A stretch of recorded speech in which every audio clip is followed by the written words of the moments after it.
Interference in British politics by foreign billionaires is hardly a new or surprising thing.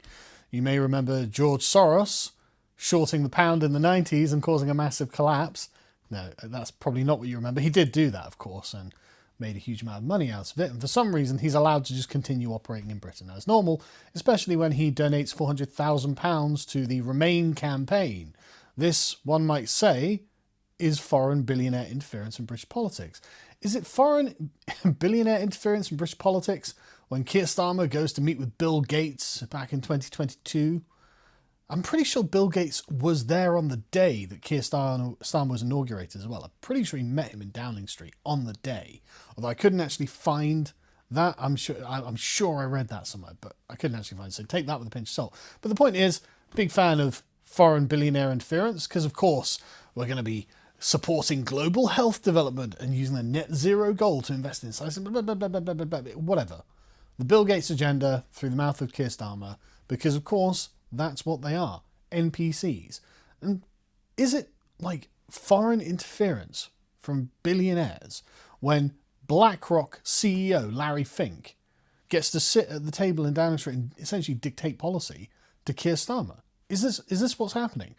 We're working in partnership with leading businesses like BlackRock. BlackRock's a massive hedge fund. It's not really a business. It doesn't produce goods to sell on, which is what business is. Anyway, to capitalise in the UK's position as the world leading hub for investment. Right, so foreign billionaires have quite the influence on the political environment in Britain. I think we can agree on that. That seems to be the case. And that's fine. At no point does anyone on the left spend any amount of time complaining about this. There's not a single breath that leaves their mouth in which they're like, maybe those foreign billionaires shouldn't have so much influence in British politics because, it seems to be foreign interference. Maybe we could be a bit nativist about politics. Of course, these people are internationalists and don't care whatsoever until the very moment when the foreign billionaire that they don't like is like, hey, if those guys are doing it, maybe I can help out. It's like, oh no, foreign billionaire interference in British politics is fine, but not like that. It's like, yeah, exactly. I hate to be like, oh, look at the left being hypocrites again. But like, don't give me this nonsense that you're really bothered about foreign billionaires interfering in British politics. You don't care. You just don't like it when the other side is doing it. It's our friends good, our enemies bad. That's all this has come down to. There is no principle involved. There is no high-minded high-minded purpose of democracy at stake, the will of the British electorate, blah, blah, blah, blah, blah. No, we just don't want our enemies doing it because they might be better at it than us. They might be more successful.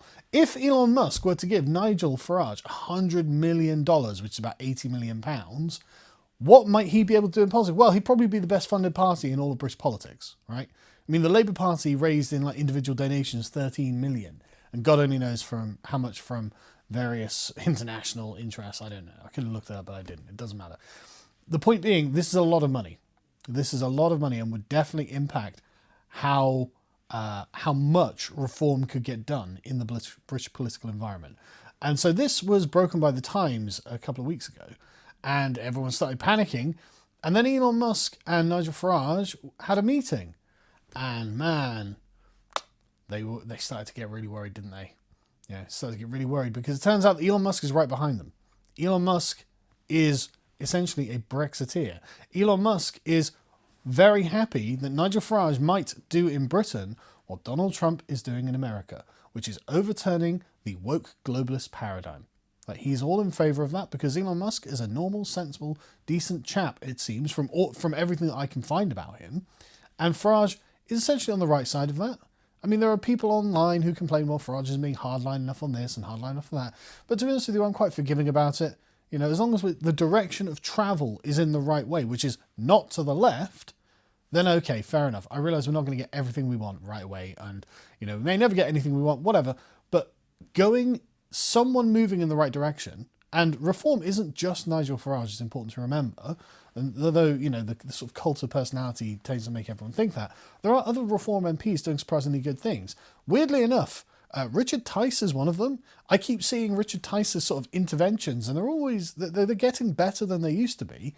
And of course, Rupert Lowe, who is just superb and doing an outstanding job, using his parliamentary privilege as the MP for Great Yarmouth and actually getting to the bottom of the immigration figures that we have and the criminality and whatnot that comes from that. So I'm completely in favour of reform doing something useful, right? I'm really in favour of it.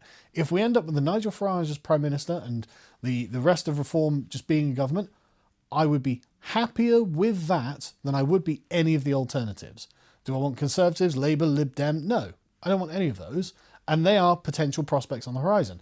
Another potential prospect is reform and Nigel Farage and whoever else. Well, that would be better for the country, I think, than any of the alternatives. So just from a purely pragmatic political perspective, let's go in that direction. And to be honest with you, I also like Nigel Farage. He's been around for a long time, and I've been following him for a long time. And frankly, he's one of the main influences in winning me over to sort of right-wing politics, frankly. He was the one who was brave enough to stand up and say, no, these things are wrong and I'm not going to tolerate them. Good for him. Anyway, so Farage is completely in bed with Musk, which is great. Again, Elon Musk seems like a great guy, really like him. Happy everything's going. And so, of course, the British political class were like, right, we're going to have to make that illegal.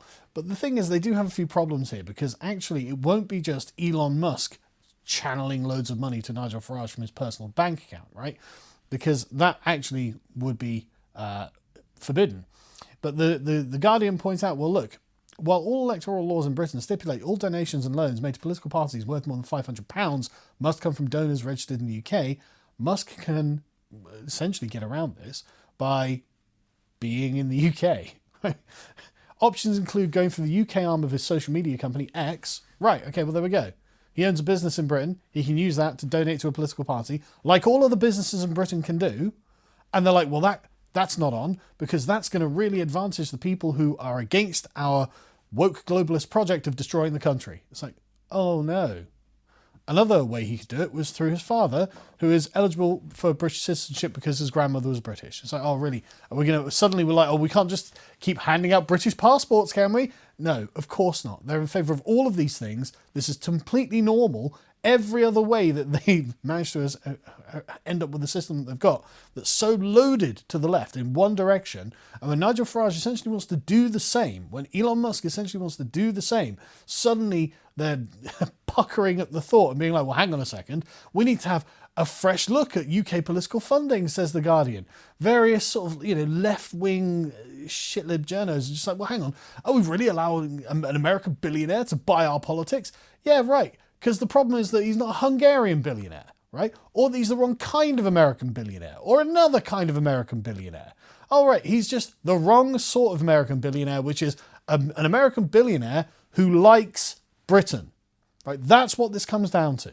Elon Musk likes this country. He's well disposed to us. Again, Nigel Farage likes this country, well disposed to us. And they're like, yeah, maybe we could do something to maybe help Britain. And the Guardianista class are just like, well, that's going to really put a dampener on all of our projects to ruin this country. This can't be allowed. We need electoral reform. We need to do this. We need to do that. We need to do that. It's like, we need to change the system we were all using and benefiting from, because the right was like, okay, yeah, we can use that too. And that's unfair. That's electoral interference. That's nonsense. We know that that's not what this is about. Like Labour MP, oh, I'm going to block him being able to game the system. You mean make political donations because he has companies in this country, or that he has an ancestral connection to this company, to the country, in the same way everyone else is allowed to do and has done, right? This is very clearly that you guys are just very afraid, right? If Nigel Farage finds substantive funding like this, and he is able to actually put that into practice, again, completely legally, put that into practice for a completely palatable and popular political agenda, which is stop Britain from being destroyed by globalists, well, yeah, that's going to ruin your plans. And now you need to legislate to intercept that. So what's the plan? You can't just have a business in Britain and then make a donation to a political party via it. You can't be a British citizen and make a donation to a political party. What are you planning to do? Because, of course, anything that you legislate for is going to have to apply to the other parties as well. And the other parties as well, of course, have been doing this for years. So what is your plan here, right? Unfortunately for you, it looks like there is a kind of international alliance of nationalists coming together, and they are going to hopefully do some actual good in the country for the people who live here and for the future of the country as well.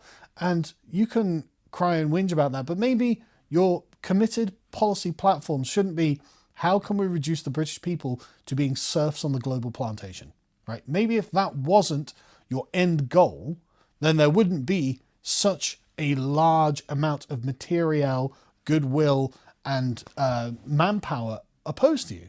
Maybe people would be on your side. If the Labour Party was like, maybe we should make this country a good thing for the working people of it, then I wouldn't be against the Labour Party, right? Why would I be against it if you're like, no, we're going to be common sense, maybe socially conservative, and we're going to make sure that Britain is a good place for British people, then what would I have to object to? Why would Elon Musk not be saying, oh yeah, no, I'm going to donate to the Labour Party actually. I'm going to give that 100 million to the Labour Party because they're going to do the right thing for the country. Instead, he's only got Nigel Farage to help out in this regard. Because of course the Conservatives are a bunch of traitors anyway, obviously the part of the same globalist uni party. So where else can he go with this money if he wants to help Britain? If he is a sympathetic chap to the British people ourselves. You've made your own bed here. And this reaction is embarrassing. It makes you look like greedy, corrupt criminals who have been caught with their hand in the jar and, oh, well, you can't put your hand in the jar. Oh, no, we need to put a proper lid on the jar. It's so obvious that you have been just caught out by the game you were playing and now you just want to change the rules because you're going to lose.